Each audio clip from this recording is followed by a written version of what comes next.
All right, ladies and gentlemen, we are back, and I am happy to say we are once again joined by Nicolle Wallace, former communications chief for President George W. Bush and senior advisor to the McCain-Palin campaign, best-selling fiction writer. You see our Morning Joe. How do you fit all that on a business card?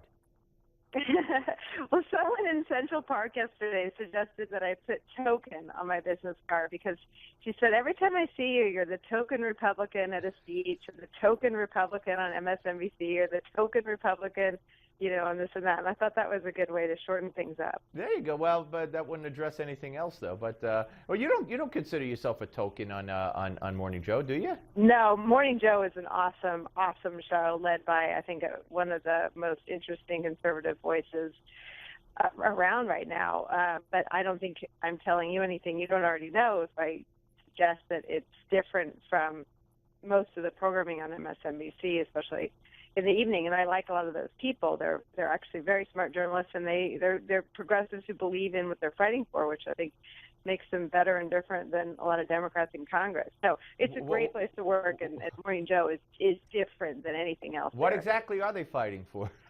Well, I think. Listen, I think to defeat the other party, you have to respect the other party, and to respect the other party, you have to understand what they're fighting for.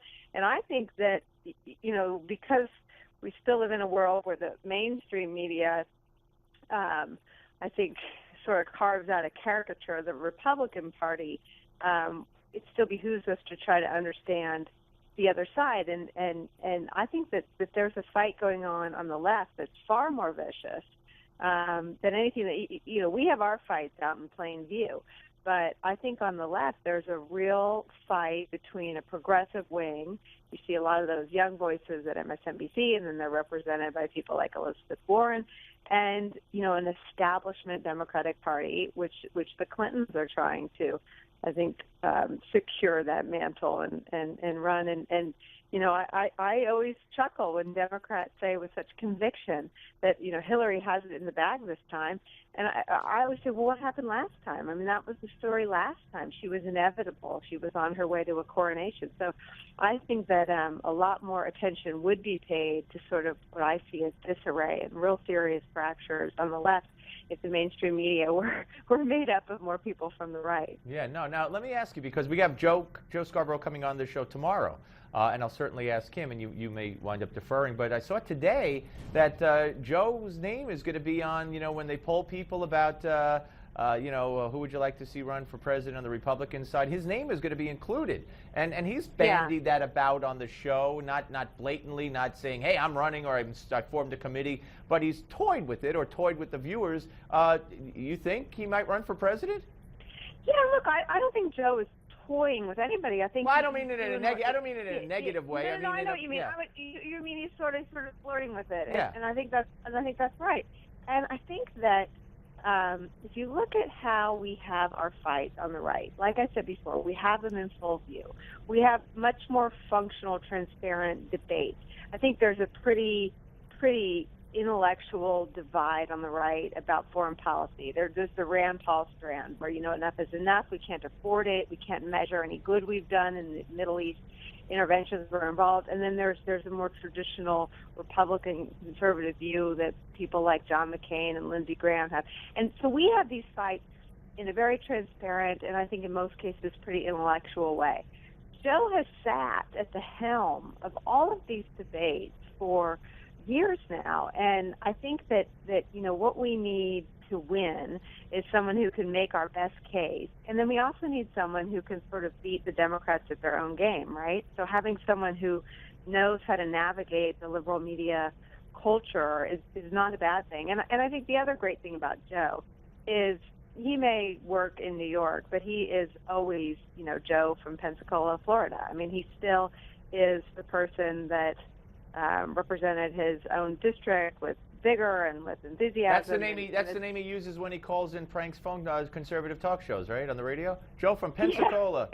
Yeah. Exactly. So, no, but he might. Go ahead. And I just think it's exciting that we have a field of people that where people keep jumping in. I mean, I think that's a great sign. So you think Joe would be a legitimate contender for the Republican nomination if he decides to get in? Absolutely. Okay, interesting, very interesting. All right, now let's talk about the election that took place in Florida the other day on Tuesday, and of course it's interesting. Debbie Wasserman Schultz tweeted out afterward, and Reince Priebus told us here yesterday that he thought it was a very goofy tweet. He wasn't even sure if she wrote it. That's how goofy it was. Saying that the Republicans underperformed. But then Herman Cain came on and said, for the first time in my life, I agree with Debbie Wasserman Schultz. We should have won by more. The Republican candidate Jolly should have won by more. Now, taking into consideration there was a Libertarian candidate who got about 5% of the vote, taking into consideration the money spent and the name recognition within the state, a gubernatorial candidate formerly on the Democrat side, and the visit by Clinton and the visit by Biden. How do you think Jolly did in that race? I think he did everything he needed to do, and I think a win is a win is a win is a win is a win, period. I mean, I think that all this slicing and dicing is ludicrous, and I think that whatever happens in the course of a campaign, I know there were some criticisms of him, at the end of the day, he did what he had to do on election day. He won, and he beat a person that is all the things he just said. She had statewide name recognition. She was moderate enough to be the kind of Democrat who could be acceptable in that district. And he still won. So I think it's time, this is one thing that we don't do so well as Republicans.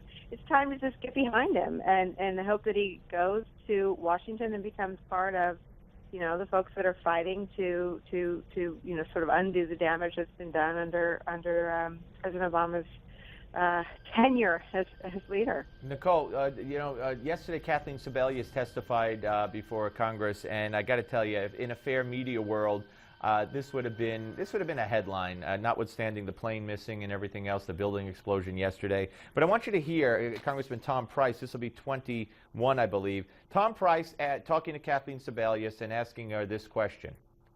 Let me go to some specific questions. You mentioned in your opening remarks 4.2 million people have signed up on the exchange, and I want to get to some of the concerns that others have. How many of those that have signed up, that have enrolled in Obamacare, have paid their premium? I can't tell you that, sir, because I don't know that. How can it be that HHS, in charge of this program, cites a number, 4.2 million people signed up, but has no idea how many people have paid? Because the consumers don't pay us. Steve, you still there? Yeah, I'm sorry, you didn't hear anything? I didn't hear it, but I mean, if you... Okay, I'll tell you. Just ended. Tell me what it was. Yeah. Tom Price said how many people of the 4 million or whatever that you say signed up for Obamacare have paid a premium. And she said, I can't tell you because I don't know. Now, I mean, so they have no right to be telling us how many people signed up because you're not signed up for something until you pay. You don't have it until you send in a premium. So if she doesn't know how many people have actually done more than put it in their cart, if you will, for making the analogy to a Best Buy or an electronics store that you would shop online, then how do they know how many people are signed up? What does signed up even mean?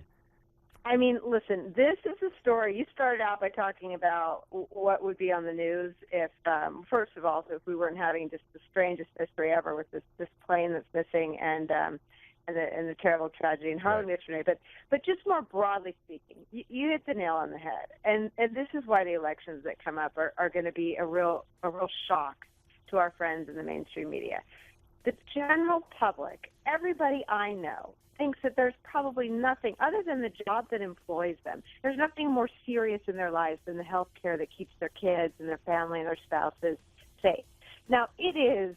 We got 20 seconds, Nicolle, so go ahead. Well, it is negligent, bordering on criminal, that they don't have the information about how many people are signed up, because that means that they don't know how many people are safe, how many people are secure in knowing that they have the health care they need. Listen, Nicolle, I could talk to you forever. I really can. I really, truly enjoy our conversations. I think you're really smart, and not to patronize you in any way, shape, or form. You don't need me to tell you that. Thank you, Nicolle. Nice we'll talk to Joe tomorrow on on the Steve Malzberg Show.